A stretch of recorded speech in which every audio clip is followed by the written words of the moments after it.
Mau sampai kapan kamu jadi penonton dari orang-orang yang sukses menghasilkan duit puluhan juta dari sosial media? Mungkin kamu menganggap bahwa konten mereka itu hanyalah konten-konten pemasaran dan hanya untuk menjaring orang-orang yang sudah putus harapan. Tapi faktanya banyak juga orang-orang yang sukses.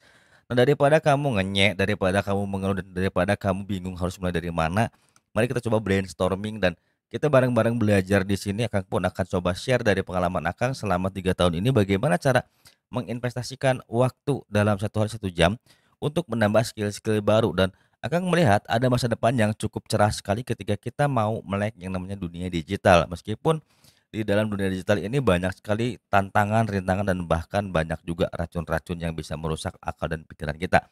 Nah, buat kamu yang kerja dan kemudian ingin dapetin side hustle, mari kita brainstorming dan kita bahas lebih detail lagi di sini.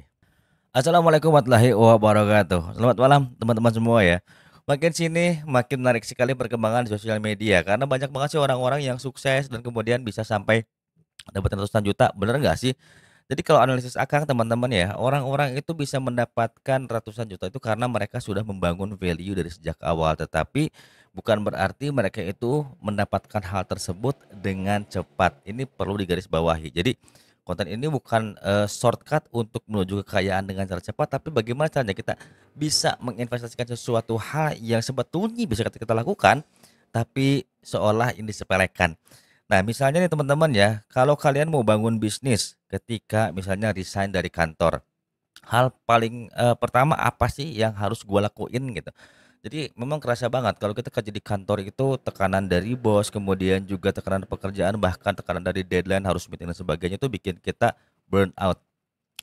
Untuk mengurangi burnout, ya memang kamu harus coba skill-skill baru ya. Contohnya aja kamu investment waktu aja 1 jam sehari untuk apa? Untuk cari tahu sesuatu yang baru. Ketika kamu misalnya sudah mulai jenuh, daripada gue pindah ke tempat lain dan gue juga tetap masih dapat tekanan dari si bos, mending gue belajar skill yang baru. Buat apa? Buat naikin pendapatan gue. Contohnya misalnya, gue pengen bangun bisnis yang namanya skincare. Nah, ketika kamu pengen bangun bisnis skincare, berarti investment yang paling pertama adalah kamu harus belajar yang namanya bagaimana cara membangun brand. Ketika kamu misalnya mau jualan skincare, kalau misalnya ngandelin duit doang kan bisa dibakar habis-habisan begitu ya memang butuh modal besar. Tapi kalau kita terbatas masih punya duitnya belum sampai 10 juta pertama itu agak berat. Nah, kamu coba cari pengetahuan mengenai dasar fundamental untuk membangun brand. Biasanya kan akan berbicara yang namanya positioningnya seperti apa, kemudian teknik marketingnya seperti apa, kemudian juga keunggulannya seperti apa. Sehingga saat kamu akan mulai ngonten, di depan kamera, kamu bakal bicara apa tuh sudah tahu. Nah, kamu bisa lakukan hal ini setiap hari dan kamu bisa luangkan waktu lebih ketika Sabtu dan Minggu. Misalnya dalam keadaan waktu libur ya teman-teman ya. Senin sampai Jumat kamu luangin waktu 1 jam dan Sabtu serta Minggu coba kamu luangin waktu lebih banyak lagi 2 sampai 3 jam. Untuk apa? Untuk praktek dan analisis teman-teman ya. Kamu bisa bikin di sebuah planner, kamu bisa bikin di situ tulis 1 bulan ini gua belajar yang namanya teknik digital marketing dan membangun branding. Bisa tulis dulu tuh, kamu bikin to do list di situ ya teman-teman ya, apa aja kebutuhannya. Nah, di bulan kedua berarti kita buat strategi yaitu namanya mengenal metrik dari membangun yang namanya brand. Misalnya mau bangun brand di mana nih? Mau bangun brand di e-commerce ataukah kamu mau punya toko sendiri atau kamu mau jualan misalnya nih ya hanya by website kamu. Berarti kan kamu harus pelajari apa namanya investment apa aja tuh yang perlu kamu pelajari dari mulai apakah adminnya harus jago atau kamu dulu nih yang mulai memikirkan ambil kelas yang expert. Nah, berarti kalau misalnya kamu benar-benar mau serius, kamu bisa ambil kelas expert, yaitu kelas apa? Kelas digital marketing. Bagaimana bikin landing page yang bisa memukau para pembeli, kemudian juga bagaimana cara membuat konten iklan yang converting, lalu juga kamu bisa belajar yang namanya bagaimana teknik, apa namanya, promosi dengan email marketing.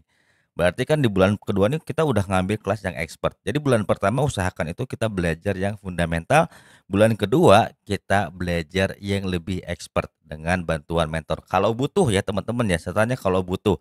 Kalau nggak butuh jangan. Yang ketiga baru kamu lihat, kira-kira bisnis gua nih resikonya apa aja sih? Kalau misalnya gua jualan skincare, oh berarti gua harus berhadapan dengan apa? Dengan produk-produk yang mengandung merkuri, kemudian juga lisensi apa namanya, dari BPOM ya teman-teman ya. Kemudian juga kira-kira apalagi nih yang di bulan ketiga ini yang bisa kita kembangin. Nah, kalau gue udah jualan skincare kemudian pengembangannya seperti apa? Berarti kalau kamu jualan skincare, ya berarti kamu kan bisa buka klinik kecantikan. Jadi nggak cuma jual skincare doang tuh teman-teman ya. Jadi untuk developing bisnis atau misalnya ngembangin bisnis itu kan harus dilihat turunannya. Ya nggak mungkin juga kamu sekarang misalnya buka skincare tiba-tiba buka tos serba teman-teman ya, kecuali kamu bikin 2 bidang sekaligus. Nah, coba coba kita fokus pada satu hal dulu. Nah, di 3 bulan ini kan kita lihat, oh ternyata gue udah dapat nih skill gue udah naik misalnya di digital marketing, kemudian gue udah ngerti cara bikin konten, bikin landing page, cara pemasaran melalui email, kemudian, oh gue tahu supplier skincare tuh di mana dan setelah itu baru target gue misalnya ketika gue udah punya duit 5 juta, gue akan coba jualan dulu produknya si A. Nah, gitu teman-teman ya. Sambil ngebangun persona kamu. Berarti di bulan keempat kamu harus mulai luangin waktu lagi tuh untuk apa? Untuk bikin bank of idea dan juga mulai take konten. Misalnya bank of idea-nya kamu bikin dari Senin sampai Jumat tuh ngumpulin ide-ide konten. Nanti Minggu dan Sabtu dan Minggu kamu mulai kumpulin yang namanya konten-konten kamu yang mau diangkat ya teman-teman ya, dari topik-topiknya apa. Nah, di bulan 4 ini kan berarti kita eksekusi teman-teman ya, eksekusi udah mulai nyiapin yang namanya konten. Sekalian juga jangan lupa kalau teman-teman misalnya mau dipercepatan, berarti juga kalian harus harus nyiapin yang namanya modal. Nah, di bulan kelima teman-teman ya, ini kita baru yang namanya analisis konten. Kira-kira konten gua nih bagus nggak sih? Kemudian juga potensi skincare gue bagus nggak sih? Apakah branding yang udah gue bangun ningkatin trust, dari audiens nggak ya? Nah gitu. Jadi 5 bulan ini kan berarti metriknya jelas ya teman-teman ya. Kalau kalian misalnya dari affiliate jualan skincare atau komisi jualan skincare sudah mencapai 10 juta pertama, berarti kalian sudah ada peningkatan tuh teman-teman ya. Nah, dari 10 juta ini jangan lu keluar dong, jangan lu resign mentang-mentang duit ceban langsung resign. Jadi kita langsung aja lari ke step berikutnya. Di 6 bulan pertama gimana caranya kita lipat gandakan keuntungan kita dari 10 juta menjadi 20 juta, yaitu dengan teknik pemasaran melalui digital marketing. Dan kamu coba pasarnya tidak hanya di Meta Ads saja, kamu bisa coba di Google Ads dan juga coba di TikTok Ads Manager. Supaya apa? Supaya keuntungan kamu berlimpah. Misalnya 10 juta kamu udah punya produknya, berarti 5 juta kita splitting dulu tuh. Yang 5 juta kita simpan dulu untuk dana cadangan. Berarti misalnya lempar 1,5 di TikTok, 1,5 di Meta, 1,5 di Google Ads. Sambil kita lihat kira-kira iklan yang winning dan kemudian juga buyer yang benar-benar bisa mendatangkan keuntungan tuh di mana. Nah, setelah itu berarti kan kamu lihat tadi kebuangnya berapa, break even point-nya berapa, kemudian ROAS-nya berapa, ROI-nya berapa. Setelah itu baru di bulan ketujuh tinggal kita simpulkan ini mau serius atau enggak.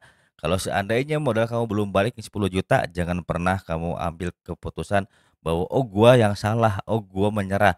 Tapi kamu analisis lagi, apa yang menjadi kekurangan kamu. Dan kalau perlu, kamu di bulan ketujuh ini perdalam lagi untuk membangun brand. Skill apa lagi nih? Misalnya selain kita sudah belajar skill digital marketing, berarti kita belajar yang namanya skill kewirausahaan. Banyak kok kelas-kelas kewirausahaan yang bantu kamu ya, teman-teman ya. Dan jangan lupa untuk ambil kelas tentunya kamu harus punya basic-basic yang sangat mendasar. Dari 1 jam, 1 hari itu bisa merubah hidup kamu. Kenapa? Karena kamu akan menemukan tujuan yang jelas dalam hidup. Tidak hanya mengeluh saja di sosial media, tapi kamu akan mendapatkan sebuah langkah dan pandangan yang baru. Karena sudut pandang yang baru itu akan terlahir ketika kamu mencoba hal-hal yang baru. Menurut kamu gimana? Paling susah tuh bangun bisnis ataukah ngeluh? Coba drop di kolom komentar.